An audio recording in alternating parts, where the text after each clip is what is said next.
वाहिगुरु जी का Khalsa Khalsa, Waheguru ji Waheguru Ji ki Fateh. Waheguru Ji Khalsa, Waheguru Ji Fateh Ji. Ravinder Singh once again joining you from Columbus, Ohio with what is the fourth session on Haumai today. And the presenter will be Ripudaman Singh. So without much ado, Ripudaman, it's all yours. Okay, Virji, thank you very much. Can everybody hear me fine? Yes, you're coming out. You're coming through. All right. The presentation is actually on the Khoj Gurbani tab. So if you were to click on it, you will be able to see the presentation. All right. So Harinder will advance it. So Harinder, could you go to the next slide? I'll start with the next slide. All right. So to begin with, I thought it'll be best to actually start with the questions that I had in the mind. So you see two sets of questions, the one in white, which are peripheral to the topic, and then you have the blue questions, which are all about Haumai.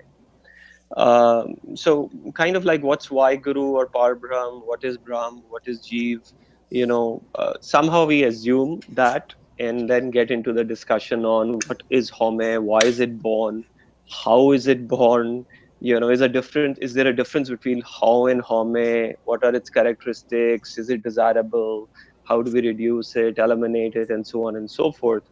And somehow there then the concept of Nam comes into place, and ultimately, at least the question that I keep asking myself is that what is the goal of life? There's a life that I live, I experience day to day. I'm calling it experiential goal of life, and then there's a spiritual one. And is it different or the same?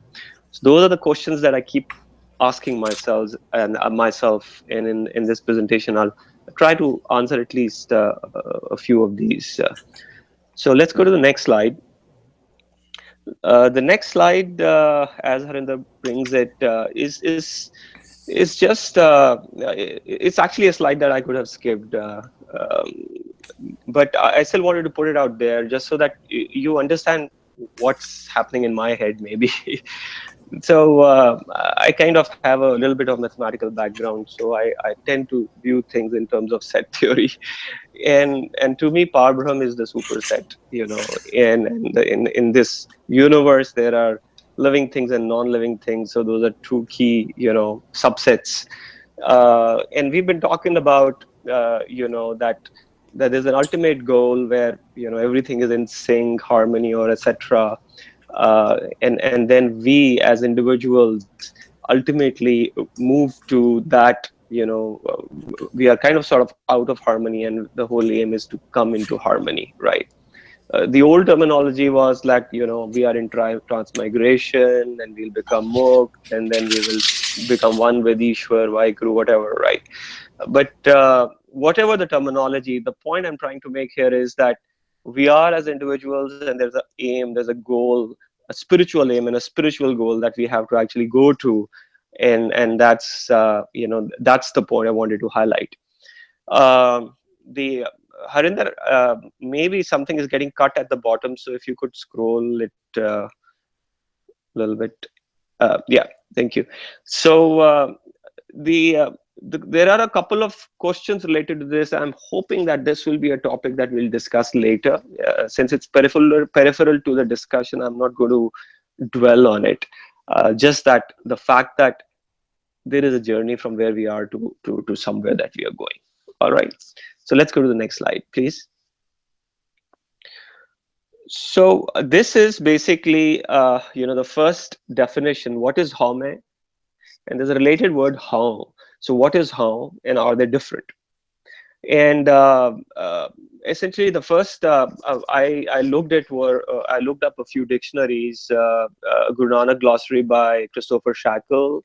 I have access to an Indo-Aryan comparative dictionary of Indo-Aryan languages by Turner, and then Mahan Kosh. So if you look at the how definition, it's a pronoun which stands for I, and that's not the definition we are interested in. The other definition is ego, pride, and the false I. right?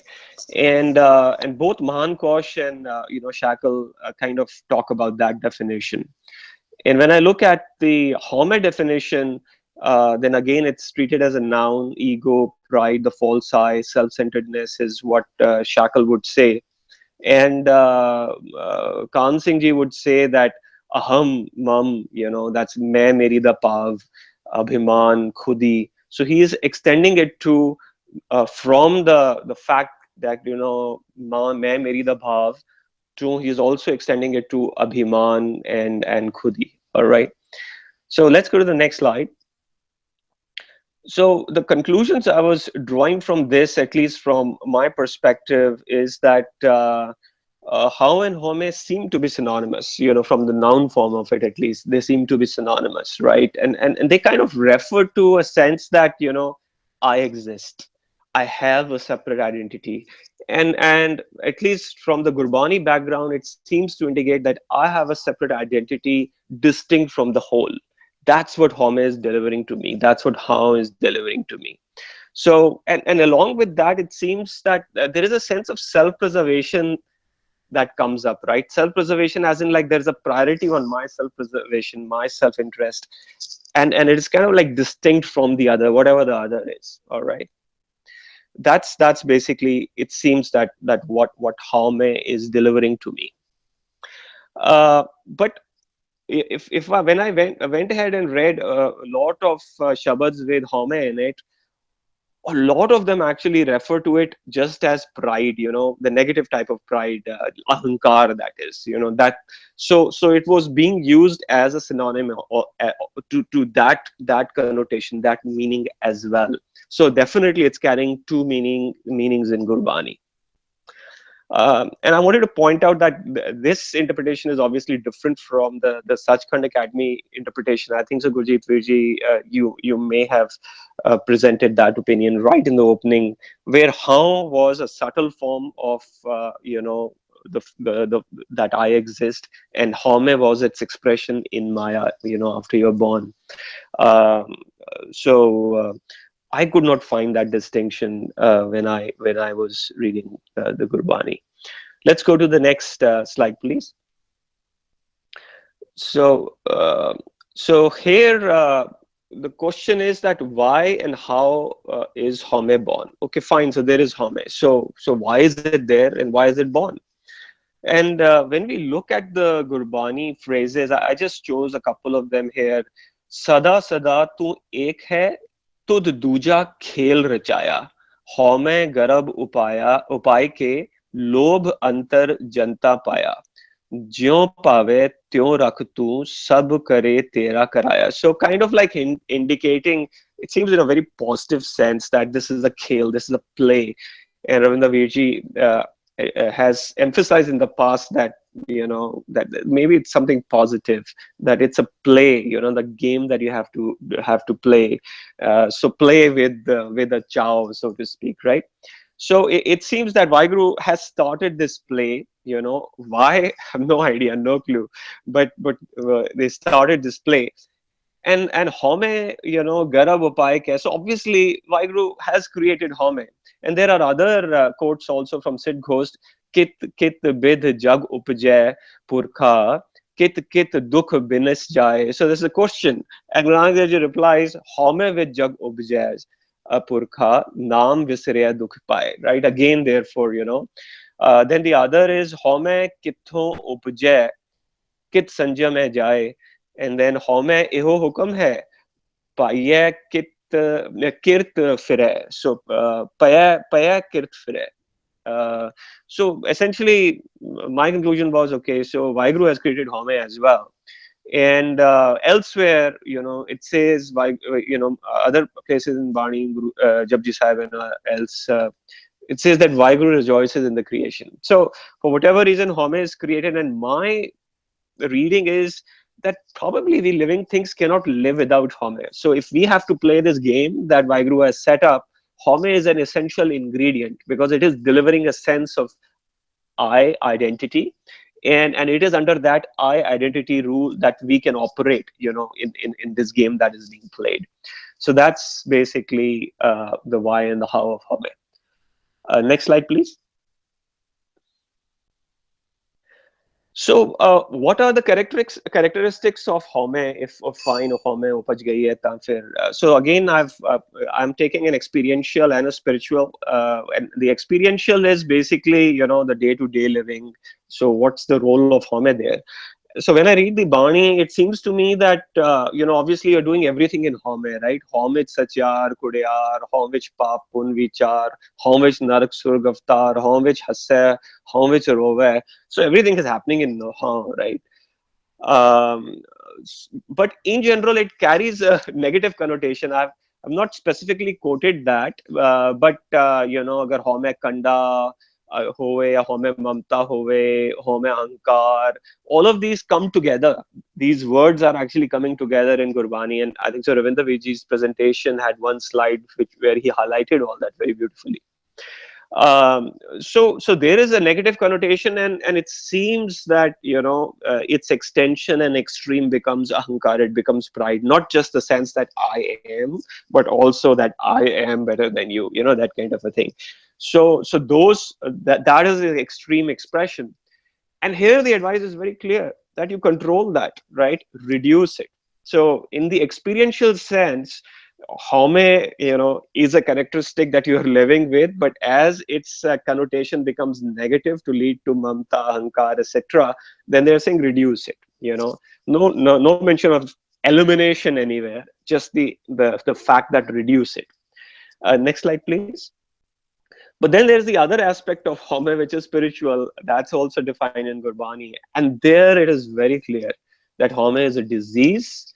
It stands in opposition to Naam, and it has to be eliminated, right?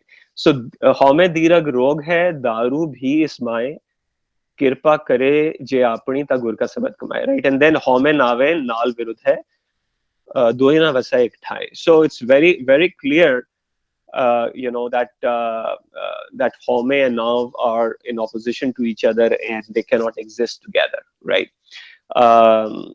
So next slide, please. So here basically it becomes kind of sort of clear that, okay, from a spiritual sense, it seems that Haume elimination is the aim and not just reduction. And that's the next step that we have to take.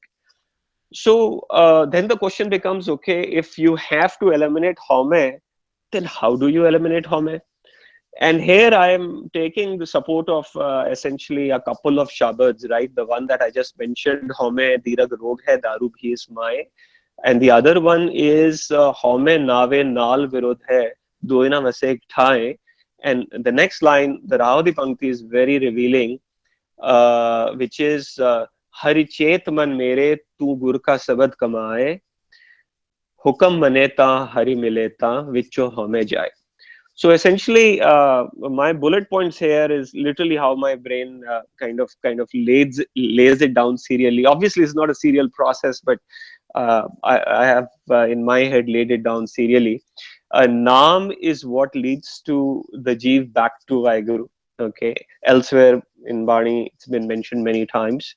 And Haume and Naam stand in opposition to each other. So Haume has to be eliminated, right? So, and Haume is eliminated by what? Gur ka sabad, because it says hukam mane ta hari mile ta vicho hame jaye, and hari chet man mere gur ka sabad kamaye. So it says that you have to, you know, do gur ka sabad de lad lagte kama, right? So you have to implement the teachings of gur ka shabad, Gurbani, right?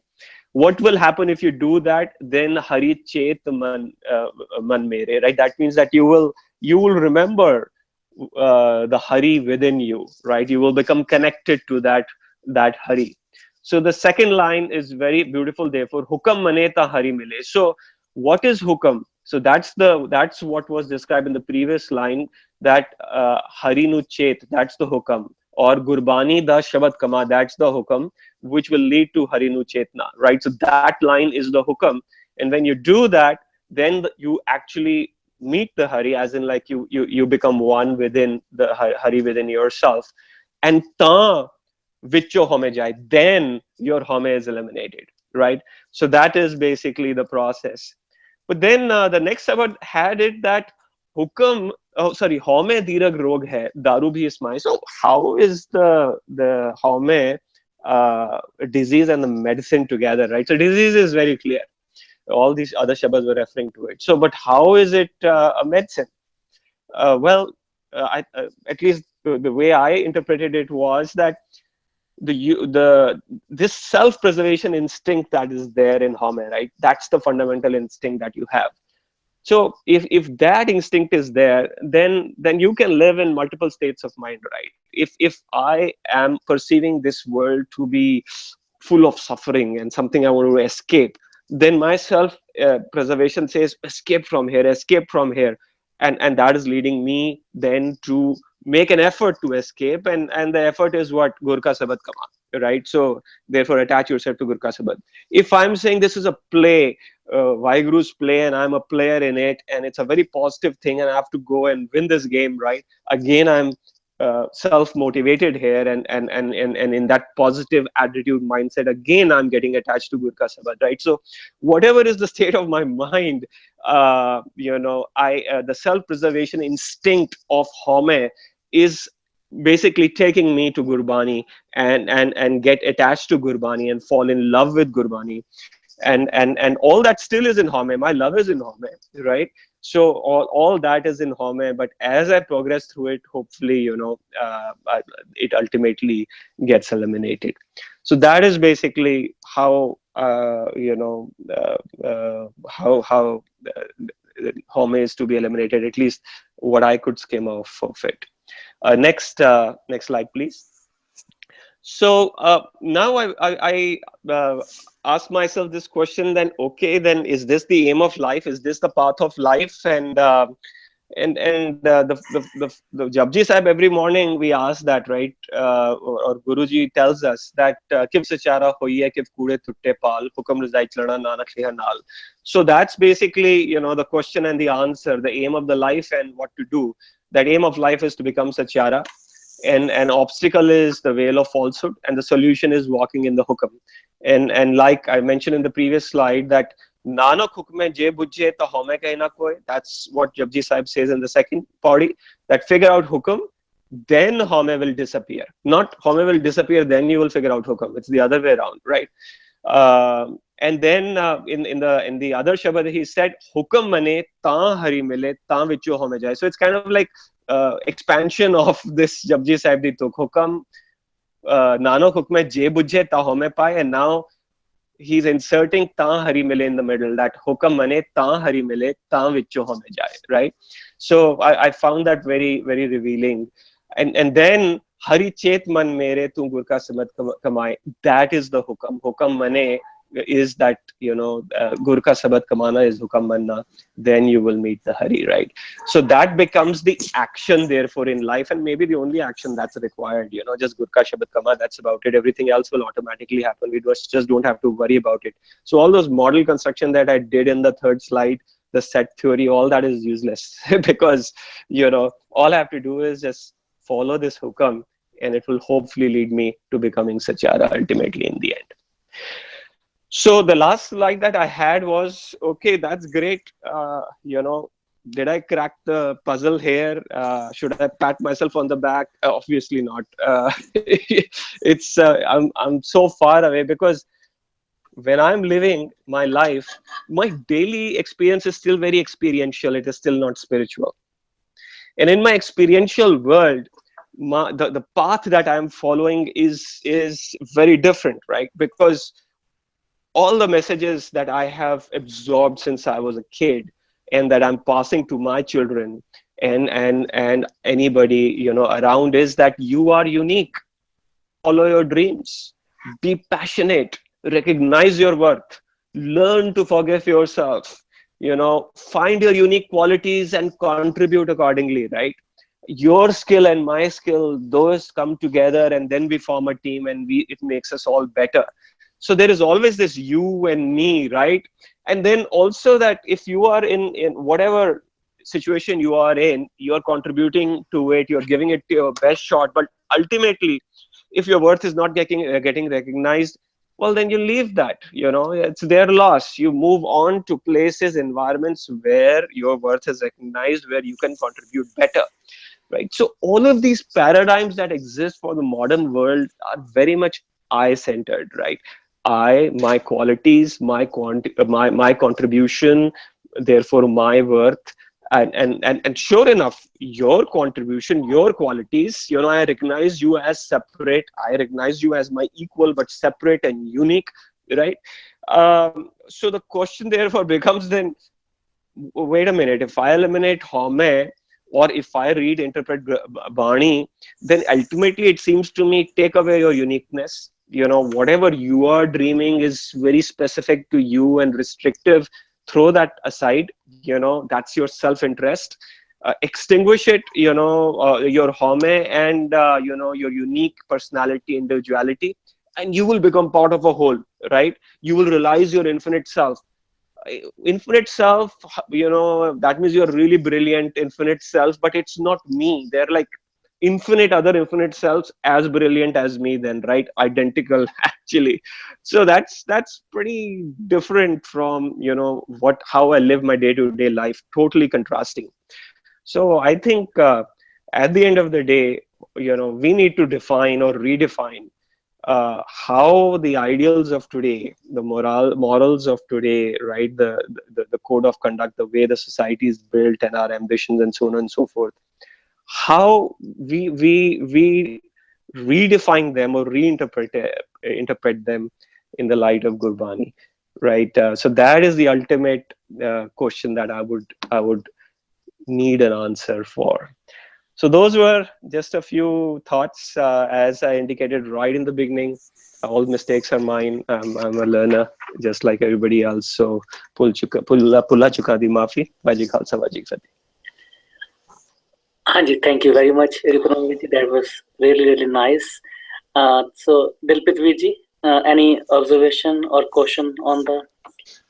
No, it is very well done, and I think the flow was good, everything. So what was coming to my mind was that I think the conclusion is that Gurka Shabad Kamai, which yes, Gurbani says and which we follow. So where I get stuck is, I think Ripudaman has a very open mind, right? I don't know how he takes it. Is this Gurka Shabad something universal, or it is something which is just known to this 30 million Sikhs, or out of those 30 million maybe who read Guru Granth Sahib, they only need know this code, or it is universal, or what do you think that other communities or people are practicing already Gurka Shabad and are getting better results than us? Viji, my personal belief is that even the caveman had access to Gurka Shabad. So so definitely other communities and other religions, etc., have access to it. And I do believe that over time, our interpretations of the text change a lot, and therefore we may start interpreting things extremely differently. But we all have access to the Gurka Shabad within us, and ultimately, therefore we all are blessed with that access, and if we truly try to seek it, we probably can. Having said that, I would say that at least in the major religious traditions, Guru Granth Sahib Ji is probably the most authentic, because it is so close in time, and also because there was a tradition where it was preserved from the time it was written to the current times. That means the Shabad, at least the written form, has remained the same. But I must say that I personally find it very tough to interpret Guru Granth Sahib Ji.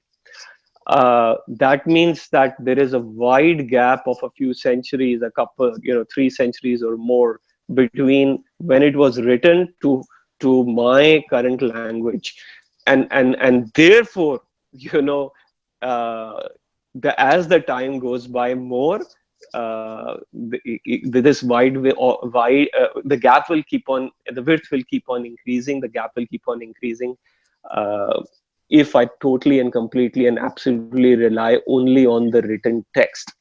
And I think so, therefore, the practice actually comes into place. One more comment before I close on this. I think Guru Granth Sahib Ji has a principle that I call a principle of extreme redundancy. So frankly, one page of Guru Granth Sahib Ji would be sufficient, absolutely sufficient to describe what the whole thing is all about. But because we have, so many pages in Guru Granth Sahib Ji where Guruji keeps on repeating the same message from so many angles, that it is easier therefore for us to actually figure out contradictions in our interpretations and therefore correct ourselves as we do the reading. That's basically what I would say. I hope I could address a little bit of what you were asking. No, thank you, Ji. I think thank you, Virji. We can move on to next person. Thank you, Virji. Hanji, in the moon, Virji. That was a very, very good presentation and addressed many of the issues that have come up in my mind about this subject. So thank you for that. Briefly, some thoughts on the final question you asked us, the one I've asked many times too. How do you, in the world that we live in, the environment we are in here, the professional environment, the competitive environment, where you have to succeed, how does one square that with the Gurbani telling us to overcome our Haumai and not involve Haumai in anything? Because you have to promote yourself, you have to tell people why your ideas are good, why your boss should promote you, and so on. And one thought I had is that part of it is that through Naam Simran, as you get closer to the sense of oneness and to Waheguru, you kind of engage. You can still engage in things and be passionate about them, but you can also float above it all and get a deeper connection with the oneness of everything, with Waheguru, which is of course the opposite of Haumai. Haumai is a strong sense of I and separation, as you pointed out in one of the slides. Separateness between I and the other, between me and everyone around me and Waheguru. And of course, what you get through Naam Simran, through Gurbani, through Guru Ka Shabad is the sense of oneness. Waheguru is everything and everybody, and so on. And so it's this ability to float above the day-to-day Mayic Haumai-based interactions that we have to do. Haumai is essential, as you pointed out, for dealing in the world, but also to float above it and connect with the oneness, with the divine light in some sense. And that's an ongoing process through Gurbani, through Naam Simran. So that's more of a comment than a question, but I'd welcome reaction to that. That's nice. Thank you, Virji. And Ekam Kaji. Thank you, G. I really enjoyed that presentation very much. Thank you, G. I took a lot of notes, and I think I liked your linking of the self-preservation instinct of Haumai to be, okay, just use your self-preservation instinct to get attached to the Guru Ka Shabad. I thought that was quite lovely. So you posed a lot of interesting questions at the end of your presentation about, kind of this modern approach to how to live your life. I have to offer that I don't think that our uniqueness comes from Haumai, actually. I think the uniqueness, it comes from the Naam, the Hari, the inner divine essence. And so anyway, it was very provocative. I'm going to meditate on that more, because I don't think getting rid of ego means getting rid of identity or uniqueness. I think it's more about getting rid of pride and separateness, but they're not the same thing necessarily. Like everybody is a unique creation. So you've got to own your uniqueness, but just not the pride and the separateness. But what do you think about that? I just wanted to offer that thought and hear what your what you might comment on. No, thank you, Vikunkarji. Actually, that's very interesting that that our uniqueness may be coming from the hurry within. For some reason,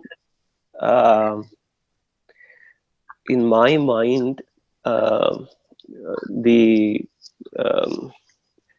that this how should I put it?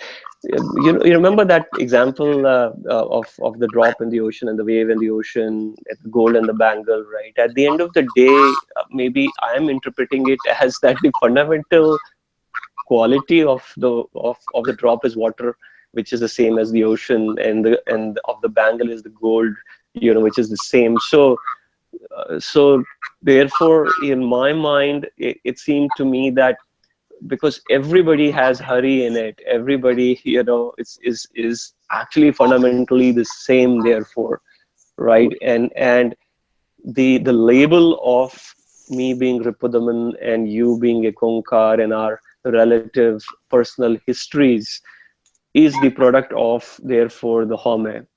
That's how I was interpreting it as.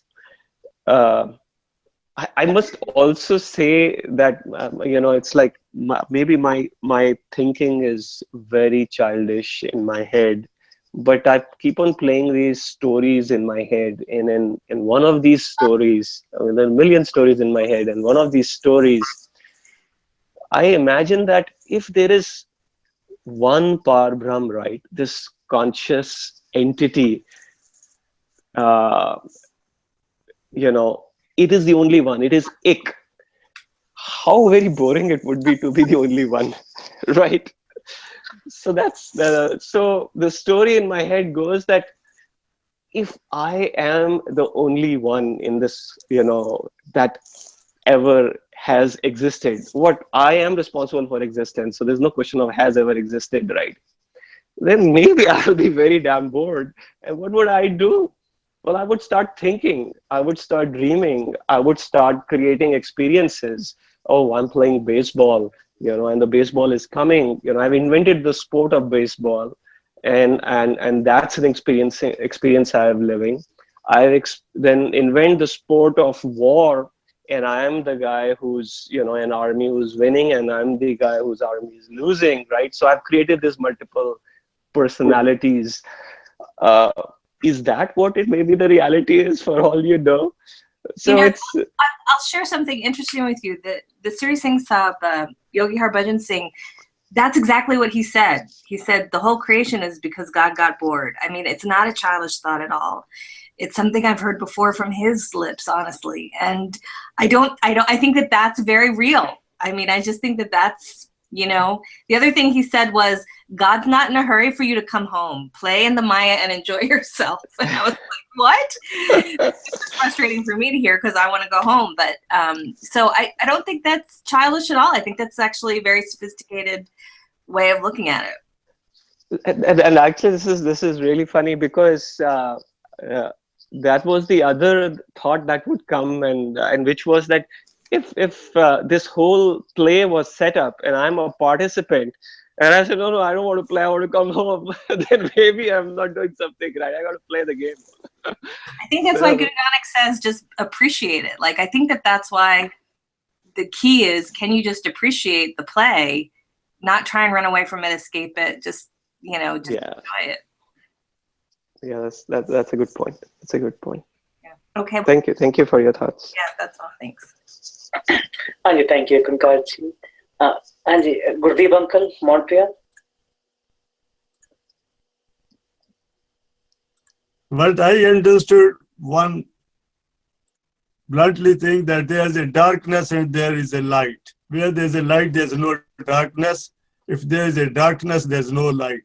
That's what is the difference between Nam and Haumai. But I have other question now. What's one feeling, some feeling honor in doing something? Feeling pride when you do something good. So we say, I feel pride doing this thing, not proud, but pride. How we differentiate pride and doing something in honor, feeling honor doing something good? How you will differentiate from Haumai to pride and feeling honor. And the other thing which I learned, I understood now, the Sabad, Naam, Hukam, Creator, Vaheguru, it's a one word. It's the same thing used differently at the different places, but actually it's one, including now. But Ekankar said that's very interesting. Even though I wanted to feel like get rid of all this death and birth and all that, but I enjoy my life. I don't want to lose it. I say even if I get another life similar to this one, I will love it. I will like to enjoy it again, what I enjoyed so far in this life. So anyway, it's a very interesting presentation. I have no any serious question. Only my thinking is like that, but I told you. Thank you very much. It's very interesting. Thank you, Virji. Thank you, Ankit ji. Anji, Gurjeet Veer ji, Australia.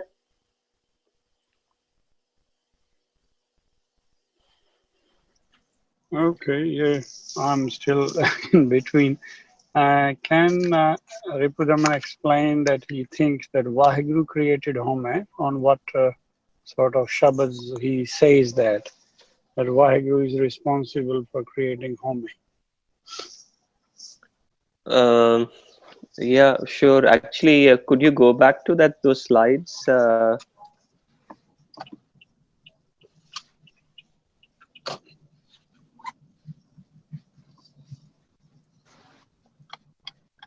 Yep.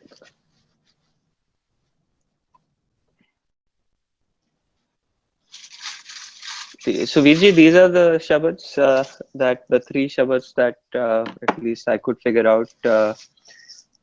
Sada sada tu ek hai, tud दूजा खेल रचाया, हौमै गर्भ उपाय के लोभ अंतर जनता upaya. That is one Shabad. The other is from the Siddh Ghost, Haumai with jag upjaya, right? That one. And the third, I forgot which and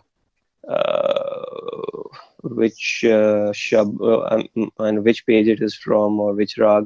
It's Haumai कित्थों उपजय कित संजय में जाए हौमै एक एहो हुक्म है पय किर्त फिर आए.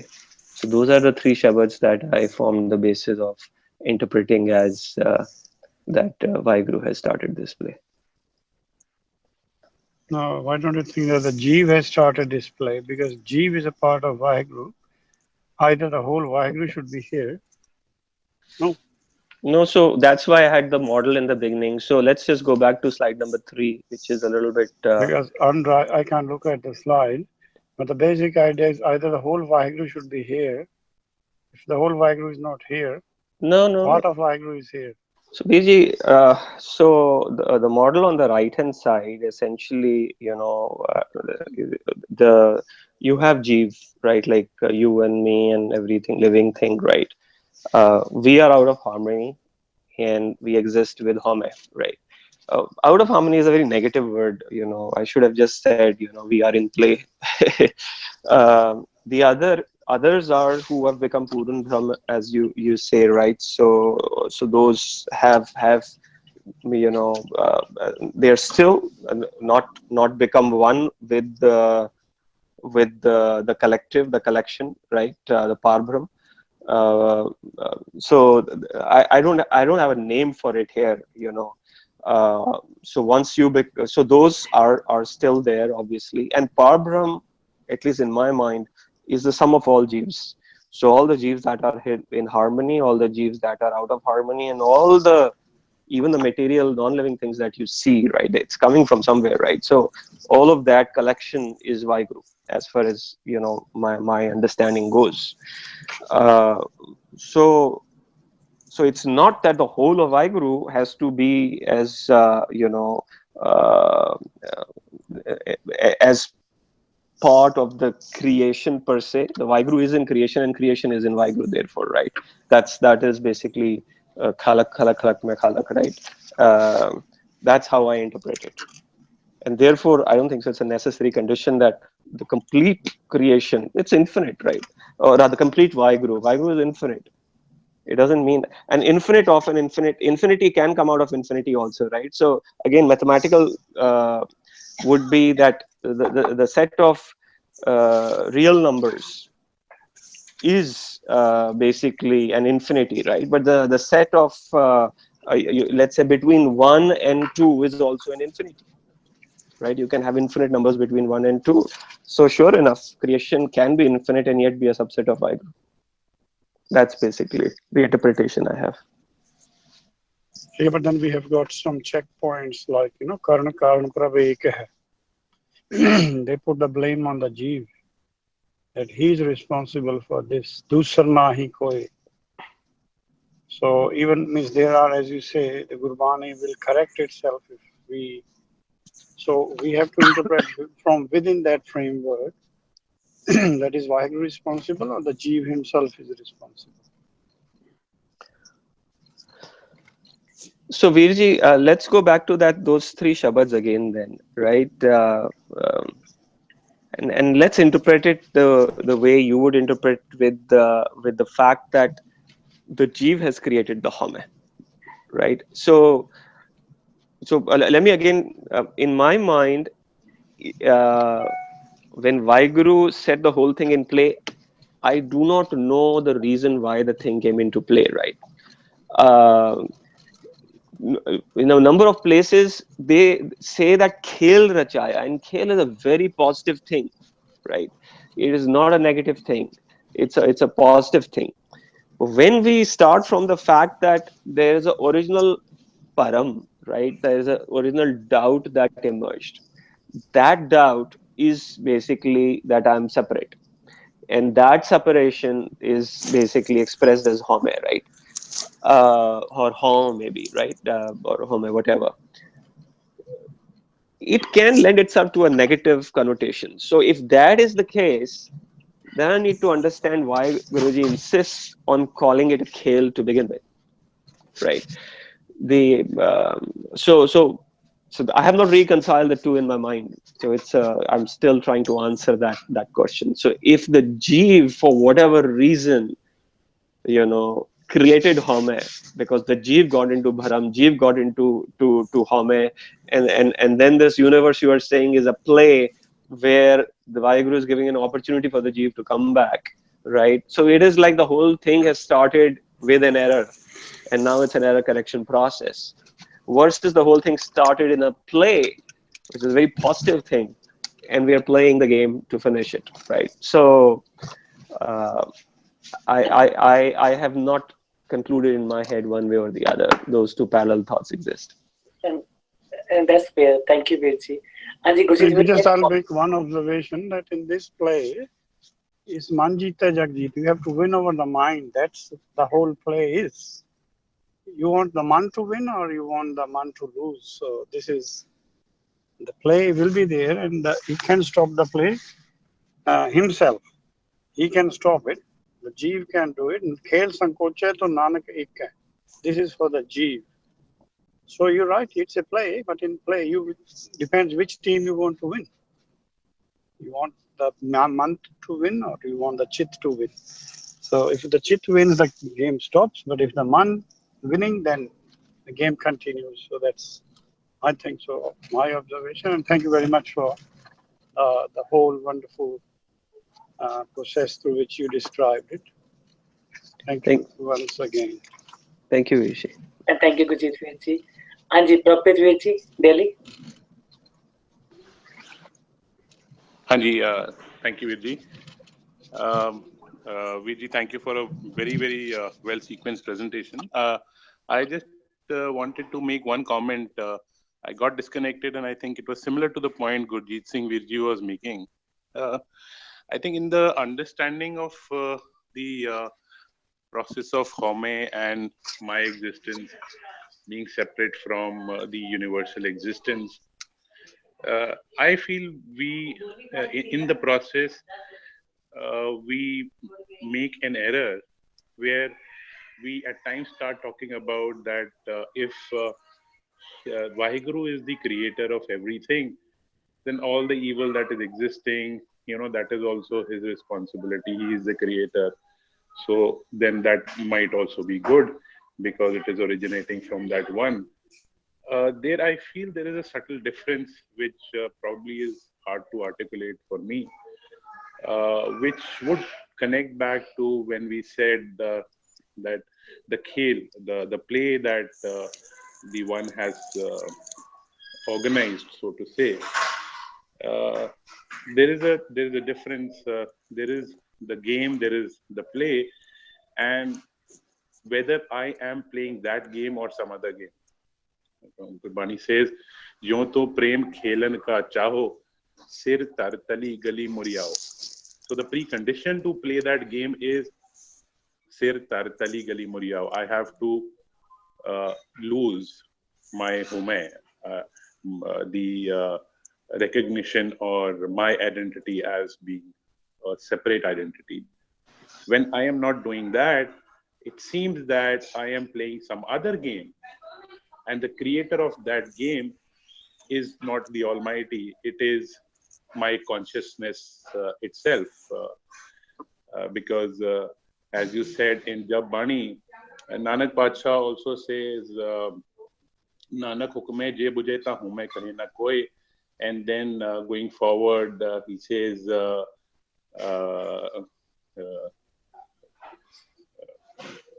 other words I am forgetting.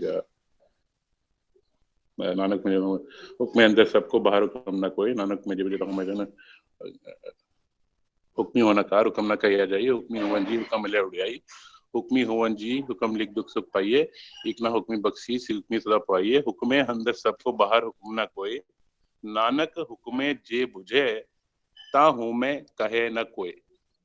The aim is to be in truth, be in the hukam, and if I am in the hukam, then I lose my Haumai.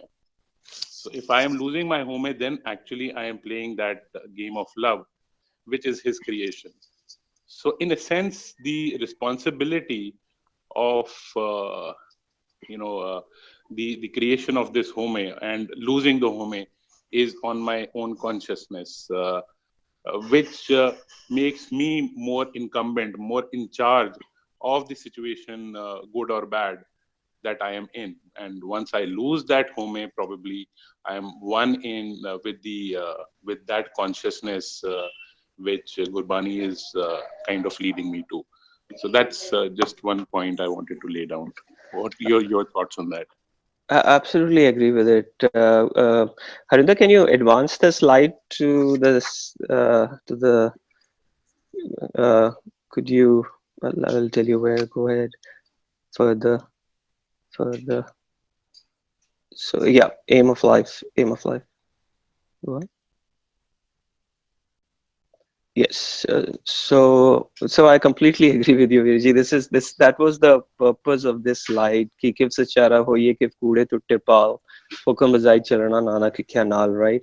And then nanak hukme je bujhe ta Haumai kahe na koi, and related to that was hukam mane ta hari mile ta vicho Haumai jaye. And then the action is hari chet man mere gur ka sabad kamai. So you can't absolve yourself from this duty, right? That it is your or rather responsibility. This is your responsibility to gur ka sabad kamana. So you do that, and that will lead to basically Haumai hatna. That would ultimately lead to the next level. So I completely agree with you that responsibility is in the individual. You got to play. You got to take that step. So yeah, and just to add on to that, maybe we are saying the same thing, that furthering that responsibility, when we say that this game has been created by Vaheguru, and he somehow has also created Haumai. So he has created this kind of a dichotomy where the universal existence is also there, and at the same created Haumai, which is different from the universal existence, so which doesn't seem to gel well, which is where I feel the creator of that Haumai is, and I only can get rid of it. I think you're saying the same thing. Yeah. Thank you, Virji. Thank you, Virji. Ravinder Virji, all yours. Well, thank you. Thank you, Ripudaman. I thought that was a lovely presentation. Thank you, I Virji. I don't have any particular questions, just some observations. I just wanted to chime in at times. Um, so you and Ekunkarji were talking about, God being bored, and that's why he created this. And I think I would refer you to this, the Shabad from Asakiwar, Apine aap sajyo, apine racho now. Doi kudrat sajye. And then what does he do with asan ditto? Chow. The word is chow. He's sitting in there with a great deal of fondness and love. So there is some truth to the fact that he wanted some sort of play to go on. The second observation I have is, and this is general, okay, I think so when you talk about a game, which undoubtedly this is, Karte Khel Vichaya, games are meant to be fun. They are meant to be enjoyed. We, on the other hand, when we talk about Hukum, Haumai, we get so bloody serious. It becomes a duty, it becomes a responsibility, there's accountability, and I think that only adds to our, what shall I call it, burden, okay? You just start feeling the burden of it. I would suggest that we need to just play the game, enjoy ourselves, and get on with life, I think.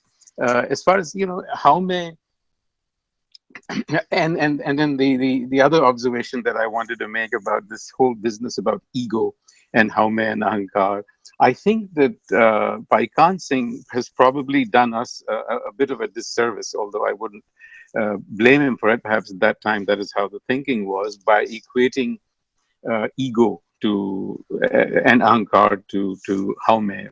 It patently is not either. In the West, you have this notion of a Haumai, of ego rather, right? Because the emphasis in the West is to strengthening the ego. That's what Freud, Jung are all about. Western psychologists lay a lot of emphasis on strengthening the ego. In other words, it's what you call personality development. I've got to be, do this, that, develop skills, passion, so on. We've got to contrast that with how we think about this in the West. We are not really concerned about personality development in the same way. We are more concerned about plumbing our own depths. So I think that really is the big difference. And, Haumai may be the outward projection of this larger consciousness behind us. And so we tend to be one-sided, I think. The key is, how do we balance live and Daat? Those are the two orientations that Gurbani tells us. And Haumai and Daat sort of go hand in hand. So it's all externally projected, whereas our deeper centers, which can only be accessed through live, are absent. Those channels are blocked. So that's the game. And I think it's fun. But nonetheless, thank you very much. I really enjoyed listening to you. Thank you, Virji, and thank you for your comments. Very insightful. Appreciate it. Harvinderji, can I say something, please? With the Hanji. permission of everybody. Hanji. As you understand, there are two play field here. One is under the control of Traguni Mikey Mandal, which comes under the theory of karma. As you sow, so shall you reap. The second play field is Atmik Mandal. In Atmik Mandal, when we say Kare Grave Ape Ap Mansike Krishnahi Hath, we don't apply this theory when we are in the play field under the Traguni Mikey Mandal. That's the Maya, that's the Haumai. But once we are, the name of the game is to transfer ourselves from the field of Haumai, which is under Traguni Maya, to the Atmik Mandal.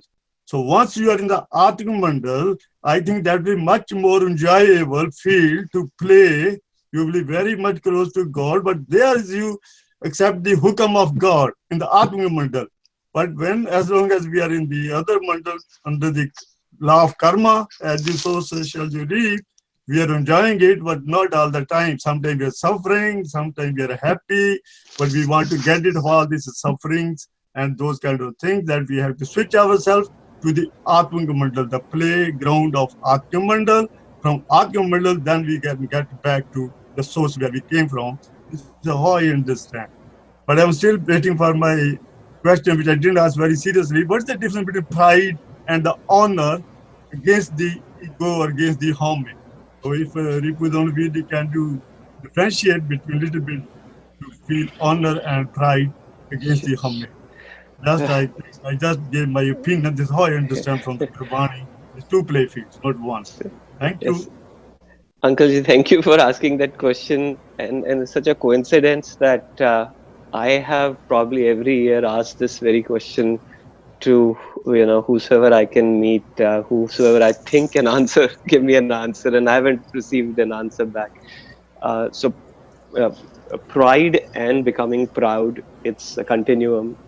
Similarly, I forgot that word, but maybe justice and revenge. It seems to me has a continuum there also, and then there's yet another one which is swabhiman. I only know the Hindi or Punjabi word for it, swabhiman, and then abhiman, right? That also is the continuum, and frankly, I don't know where the line ends. Where swabhiman ends and abhiman starts. Pride ends and becoming proud starts. Justice ends and revenge starts. I think so. Those lines are absolutely blurred. I don't know the answer to that. I'm still seeking an answer to that question. So thank you. Can I say something a little bit here? In Gurbani, we say at one time, "Ja tu ta main maan kiya, tuj bin keha mera mano." That means we included in feeling honor him, the God, into it. "Ja tu ta main maan kiya, tuj bin keha mera mano." beautiful. So I think if we include him in everything what we do, then there's no Haumai. Because everything we credit goes to the Creator, to the God, to Vaheguru. I am nothing, I'm a tool only, which the Creator used me tool to talk to other people, to spread the message of his message, not my message, not from my conscience, from him.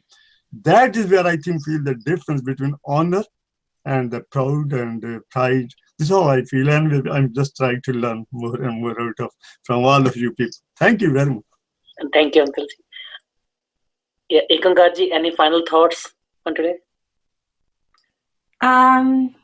I've just enjoyed listening to everybody's comments and listening to the discussion, and I think the idea of enjoying the play, that might be the real challenge, because the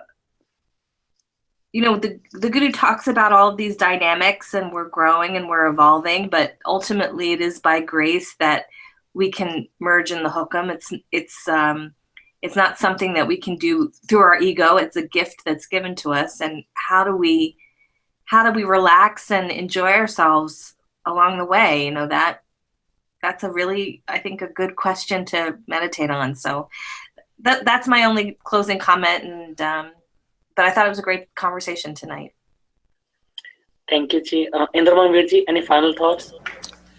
No, I think it's been a great session. A lot of very, very interesting points have been made that I think require some more thinking about, and I will work on that. Thank you. Thank you, Ji. Prapit Virji. I'm good for now, Virji. Thank you so much. Thank you, Ji. Gurji. I just had one little thing to say. Anji, please, Virji. We are talking about merging, and the way I see it is, as long as I think I have to do something in order to get into that state, I think I'll continue, that goal will continue to elude me.